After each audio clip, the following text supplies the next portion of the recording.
पदार्थ की तीन अवस्थाओं में से जो सबसे महत्वपूर्ण और प्रसारित होने वाला अवस्था है वह है गैसीय अवस्था। द्रव्य यानी पदार्थ की तीनों अवस्थाओं में से गैसीय अवस्था का व्यवहार सरल तथा समरूप होता है।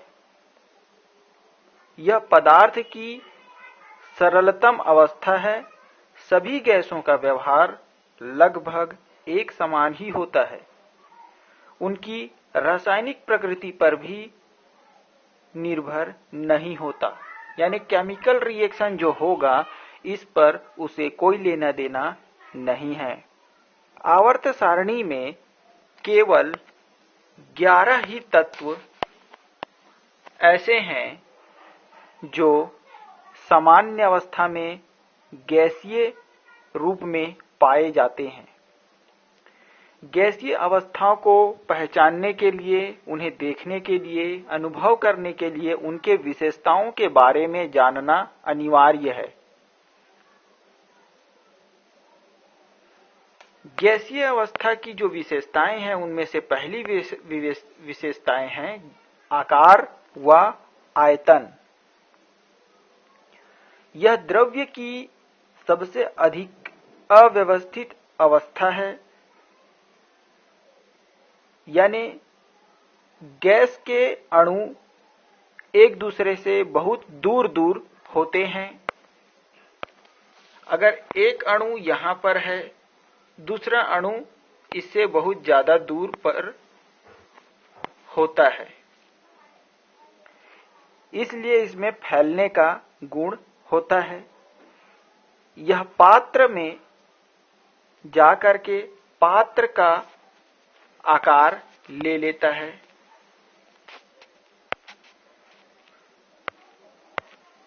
जिस पात्र में यह जाता है उस पात्र के आकार को ही ग्रहण कर लेता है। यदि कोई गैस इस पात्र में गया तो वह इस पात्र का आकार को ग्रहण कर लेता है और इसका आयतन ऊपर से आने वाले दबाव पर निर्भर करता है। इसीलिए यह इसका जो आयतन है वह अनिश्चित होता है। अगली जो विशेषता है वह है गतिज ऊर्जा। गतिज का मतलब है परिवर्तन, यानी ऐसी ऊर्जा जिसे देने पर कोई पिंड या कोई कण परिवर्तित हो जाए। जैसे ये कण है, जब इसे ऊर्जा दिया जाता है तब यह ऊर्जा पाकर के अन्यत्र कहीं और जाने का प्रयास करता है, यानी परिवर्तनशील होता है। इसे उस कण का गतिज ऊर्जा कहते हैं। गैस के अणुओं में स्थानांतरण यानी एक स्थान से दूसरे स्थान तक जाने की प्रकृति और घूर्णन यानी कि यह अणु अब अपने चारों ओर घूमने का प्रयास भी करता है। इसके साथ ही साथ कंपन यानी कि वाइब्रेशन मोड में भी ये गति करता है। स्वयं के अक्ष के परितः भी घूमता है और ये ऊपर नीचे भी वाइब्रेट होता रहता है।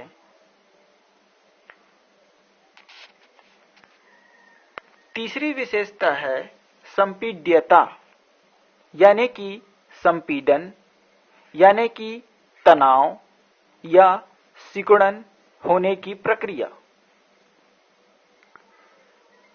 जब गैस के अणु एक दूसरे से दूर दूर होते हैं तब इसे विरलन की प्रक्रिया कहते हैं।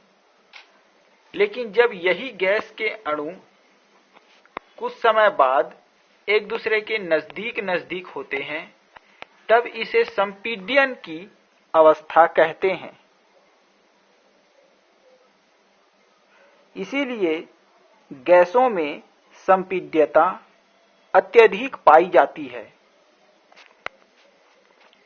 गैसीय अवस्था की तीसरी यह अवस्था है, तीसरी यह विशेषता है। अब चौथी विशेषता है दाब यानी प्रेशर। हम बहुत से वाहन देखे हैं जो लोड उठाने का कार्य करते हैं, तो वह गैसों के प्रेशर के वजह से होता है। हम अपने साइकिल या अन्य वाहन के पहियों में जो हवा भरते हैं वह भी प्रेशर के कारण होता है। गैसें अपने को समाहित करने वाले पात्र की आंतरिक दीवारों पर दाब उत्पन्न करती है। यह दाब गैसीय अणुओं के पास की दीवारों से टकराने के कारण होता है। पांचवा इसकी जो विशेषता है वह है घनत्व। घनत्व का मतलब है एक घन में समाहित होने का गुण, यानी गैस के अणुओं द्वारा एक ही जगह में कुल कितने अणु उपस्थित हो सकते हैं। द्रव्यमान बटे आयतन इसका सूत्र होता है, यानी एक ही आयतन में कितने वजन के कण उपस्थित हो सकते हैं। गैसों का घनत्व अत्यंत कम होता है, यानी एक ही जगह रहने का, एक गैस के अणुओं को एक ही जगह रहने का जो प्रकृति है वह नहीं होता, इसीलिए घनत्व कम होता है। जैसे लोहे के एक टुकड़े में घनत्व ज्यादा होता है, यानी कि लोहे का जो परमाणु है, अणु है, वह एक ही जगह में, घन के एक ही हिस्से में बहुत सारे परमाणु आ जाते हैं, इसलिए उसका घनत्व अधिक होता है। लेकिन गैसों में यह गुण नहीं पाया जाता, क्योंकि गैसीय अणुओं में अंतराणुक स्थान अधिक होता है। अंतराणुक कहने का मतलब है कि दो अणु, पहला अणु और दूसरा अणु, तीसरा अणु, तो इनके बीच का जो स्थान है इसको कहते हैं अंतराणुक रिक्ति, यानी अणुओं के बीच की जो दूरी है उसे अंतराणुक स्थान कहा जा रहा है। तो गैसीय अणुओं में अंतराणुक स्थान अधिक तथा अंतराणुक आकर्षण बहुत कम होता है, यानी इन अणुओं के बीच में जो आकर्षण होगा, यानी चिपकने का जो गुण होगा, वह इन गैसों में बहुत कम पाया जाता है। छठवां जो विशेषता है वह है विसरण। विसरण का मतलब होता है हवा के माध्यम से फैलना। अगरबत्ती जलता हो या सब्जी बन रहा हो तो उसका जो सुगंध है या धुआं है वह एक स्थान से हवा के माध्यम से उड़ते हुए दूसरे स्थान में चला जाता है। इसे विसरण की घटना कहते हैं।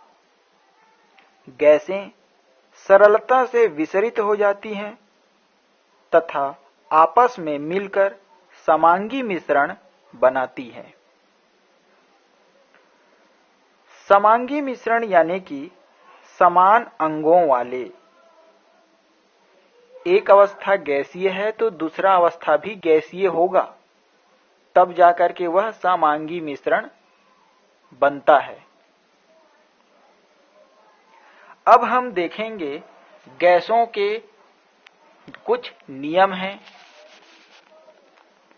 अभी तक हमने गैसों के विशेषताएं देखे हैं कि गैसें कौन से प्रकृति को निर्धारित करती हैं। अब कुछ वैज्ञानिक हैं जिन्होंने अपना नियम दिए हैं गैसों से संबंधित, जो परीक्षा की दृष्टि से अत्यंत महत्वपूर्ण है। गैसों के नियम में जो पहला नियम होता है वह है बॉयल का नियम। इन्होंने गैस के आयतन और दाब के संबंध में, यानी गैस पर कितना आयतन है और गैस में कितना दाब लगेगा, इससे संबंधित नियम का प्रतिपादन किए हैं। गैस से संबंधित दूसरा नियम है चार्ल्स का नियम। चार्ल्स नामक वैज्ञानिक ने इस गैसीय नियम को 1 डिग्री सेल्सियस के टेम्परेचर पर 1 डिग्री सेल्सियस वाले आयतन से संबंधित 1/273वां भाग बढ़ाया घटाया जा सकता है, इससे संबंधित, और दाब स्थिर होने पर नियम दिया है। यानी कि स्थिर दाब पर किसी गैस के निश्चित द्रव्यमान का आयतन 1 डिग्री सेल्सियस टेम्परेचर की वृद्धि या कमी से अपने 1 डिग्री सेल्सियस वाले आयतन के 1/273वां भाग से बढ़ता या घटता है। ये चार्ल्स नाम के वैज्ञानिक ने इस नियम का प्रतिपादन किया है। इसे हम विस्तार से समझेंगे अगले सेशन में। यानी अभी हम केवल बॉयल के नियम को समझेंगे। गैसों के नियम से संबंधित जो तीसरा नियम है वह है गै-लुसाक का नियम, जिसे एमंटन का नियम या दाब ताप नियम कहते हैं। स्थिर आयतन होगा इस नियम के अनुसार, और स्थिर आयतन पर गैस के प्रेशर और टेम्परेचर के बीच में संबंध को व्यक्त करता है।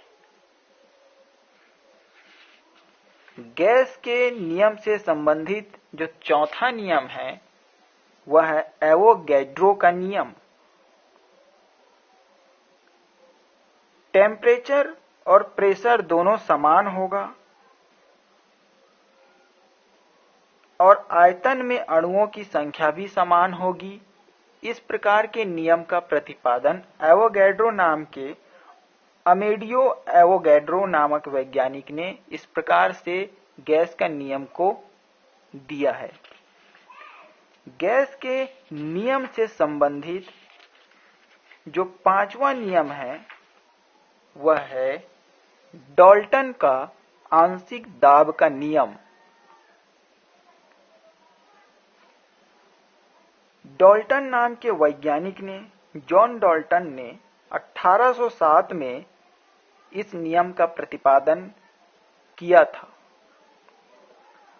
उनके अनुसार यदि 2 या 2 से अधिक गैसों के, मान लेते हैं एक है ऑक्सीजन, दूसरा है हाइड्रोजन, तीसरा है नाइट्रोजन, तो अधिक गैस हो गए तो इनके मिश्रण को जो आपस में रासायनिक क्रिया नहीं करते हैं, अगर मान के चलते हैं कि 3 गैस हैं, तीनों गैस आपस में क्रिया नहीं करते, तब किसी निश्चित टेम्परेचर पर एक ही पात्र में यदि बंद कर दिया जाए इन लोगों को, तो उनका संयुक्त दाब यानी एक दूसरे पर लगने वाला प्रेशर उन आंशिक प्रेशरों के योग के बराबर होता है, जो प्रत्येक गैस को उसी निश्चित टेम्परेचर पर उसकी पात्र में रखने से उत्पन्न होता है। यानी कि एक गैस को अगर उसी पात्र में रख दिया जाए तो जितना प्रेशर उन दीवारों के द्वारा उस गैस पर लगेगा, उतना ही प्रेशर तीनों गैसों को आपस में मिला करके उसी पात्र में यदि रख दिया जाए तो तीनों ही गैस एक दूसरे पर जितना प्रेशर लगाएंगे वह पहले गैस के प्रेशर के बराबर होगा। अभी हम केवल पहला यानी बॉयल के नियम का विस्तार से अध्ययन करेंगे।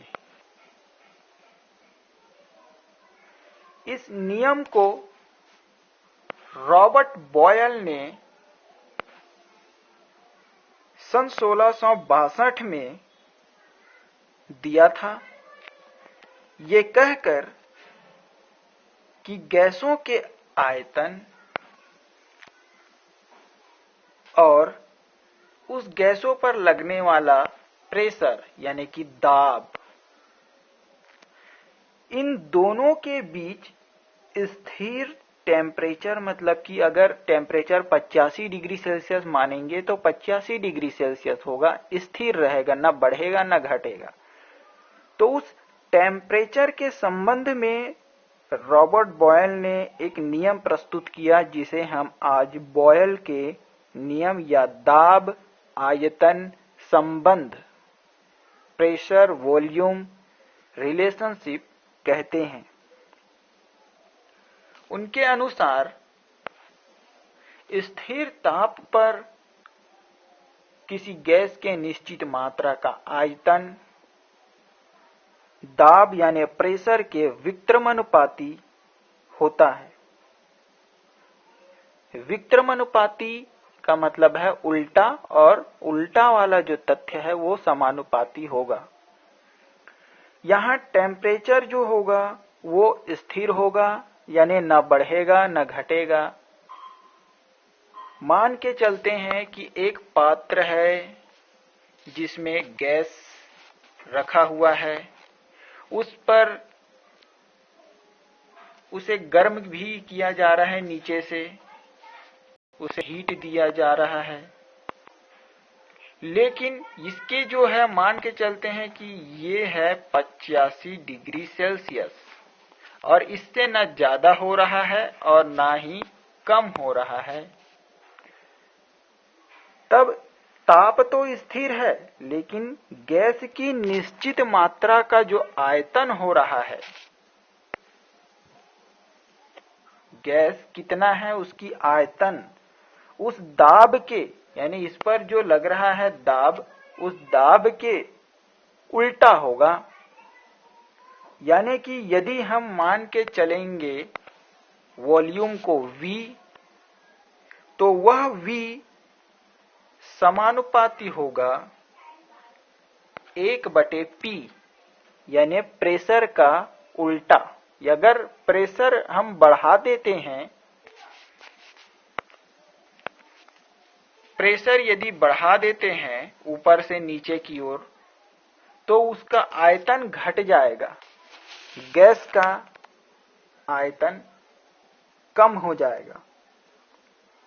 और यदि आयतन बढ़ाएंगे, आयतन को बढ़ाना है तो प्रेशर को कम करना है।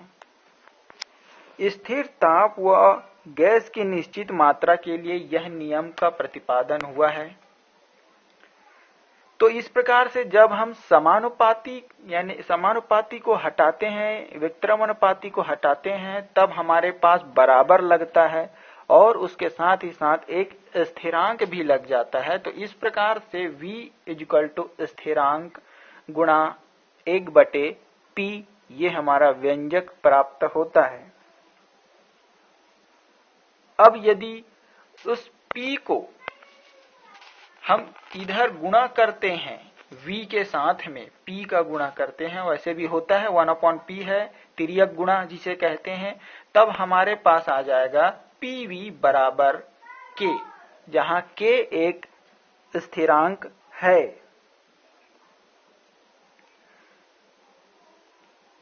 बॉयल के नियम को इस रूप में भी हम व्यक्त कर सकते हैं कि स्थिर ताप पर किसी गैस के दिए गए द्रव्यमान के लिए आयतन व दाब का गुणनफल एक स्थिरांक होता है, जो कि हम यहाँ पर देख रहे हैं कि PV यानी कि प्रेशर और वॉल्यूम का गुणनफल यदि किया जाता है तो एक स्थिरांक की ही प्राप्ति होती है, ये हमें पता चलता है। आगे हम ये देखेंगे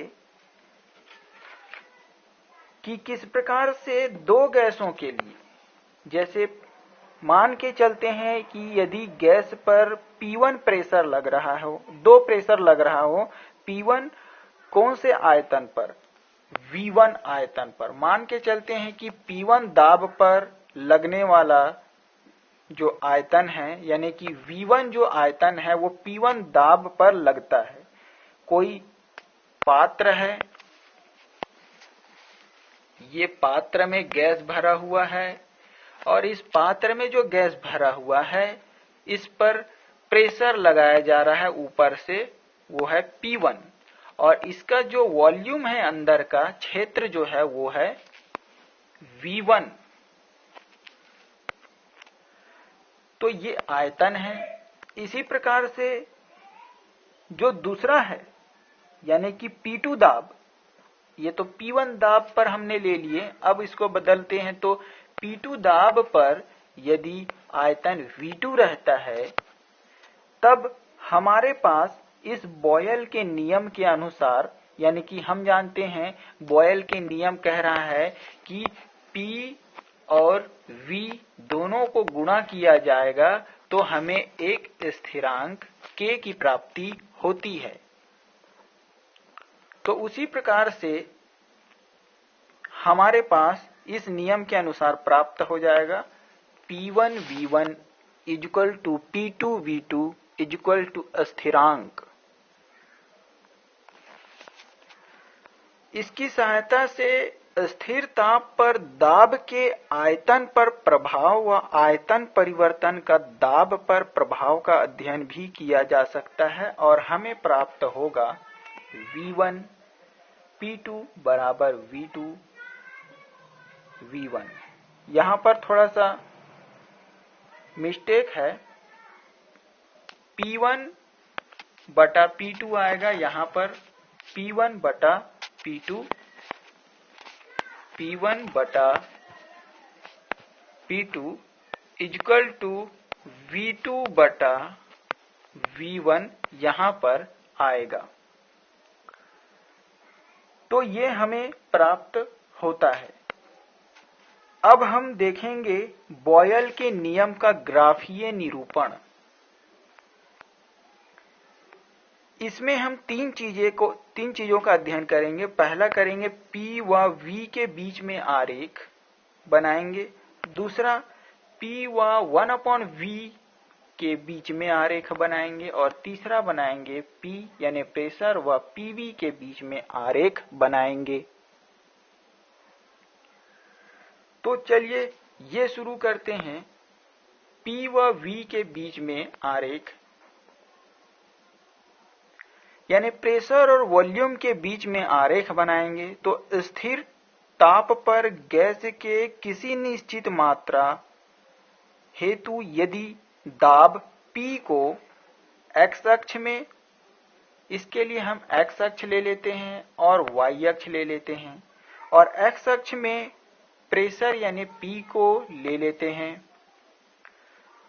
और y अक्ष में हम लेते हैं आयतन को ले लेते हैं। यानी कि स्थिर टेम्परेचर है, इस नियम के अनुसार टेम्परेचर स्थिर है, वो ना ही बदलेगा, ना ही घटेगा, ना ही बढ़ेगा। बढ़ेगा घटेगा क्या?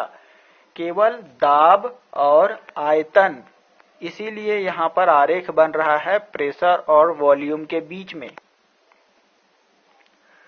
तब हमें ज्ञात है कि हमने x अक्ष में दाब को लिया है, तो इसके लिए दो दाब लग रहे हैं P1 और P2, और y अक्ष में आयतन को लिए हुए हैं। तो जब P1 दाब है तो V1 दाब लगेगा और P2 प्रेशर चल रहा है तो V2 प्रेशर लगेगा। जब इन दोनों के बीच में P और V के बीच में आरेख हम खींचते जाते हैं तो ग्राफ सरल रेखा नहीं रहती है, क्योंकि दाब का मान जैसे जैसे हम बढ़ाते जाते हैं, ये प्रेशर जैसे जैसे हम आगे बढ़ाते जाते हैं, वॉल्यूम जो है वो नीचे आता जाता है, घटता जाता है, घटता जाता है। प्रेशर को आगे बढ़ाते जाओ, वॉल्यूम ऊपर से नीचे आता जाएगा। तो इस प्रकार से जब हम P1 तक प्रेशर को बढ़ाते हैं, तब हम मान के चलते हैं उसका बिंदु जो है यहां पर V1 के पास जाके मिलता है। यानी P1 दाब पर जो बिंदु हमें प्राप्त होता है वो V1 प्राप्त होता है। यानी V1 और P1 एक दूसरे को काटते हैं जिस बिंदु पर, वहां हम एक डॉट ले लेंगे। और P2 के लिए भी उसी प्रकार से हम बढ़ाते हैं तो V2 का एक बिंदु प्राप्त होता है, दोनों एक दूसरे पर प्रतिच्छेद करते हैं। इस प्रकार से P1 V1 जहां मिल रहे हैं उसको हम एक बिंदु P1 V1 ले लेते हैं, और जहां P2 V और V2 मिल रहे हैं उसे एक बिंदु लेते हैं जिसका नाम P2 V2 ले लेते हैं। इस प्रकार से हम यदि एक रेखा खींचें तो हमें दिखाई देता है कि वह इस प्रकार से वलय बनाता हुआ नीचे की ओर आता है। यानी कि यह रेक्टेंगुलर हाइपरबोला के नाम से जाना जाता है। अब हम देखेंगे P व 1/V के बीच में आरेख। बॉयल के नियम के अंतर्गत यदि प्रेशर और 1/वॉल्यूम के मध्य ग्राफ आरेखित किया जाता है तो एक सरल रेखा बनता है। ये रिसर्च से पता चला है कि यदि हम वॉल्यूम का उल्टा करें और प्रेशर जितना वॉल्यूम प्राप्त है उसे कम करने पर जो प्रेशर बढ़ता है उस मान को यदि लिया जाए, यानी कि प्रेशर जितना हम लगाते गए हैं उस प्रेशर को बढ़ाए हैं तो वॉल्यूम की मात्रा जितना कम हुआ है उस मान को लेकर के यदि हम ग्राफ आरेखित करें तो हमारे पास कुछ इस प्रकार से ग्राफ प्राप्त होगा। इसके लिए हम ले लेते हैं एक x अक्ष, y अक्ष। x अक्ष में हम लेंगे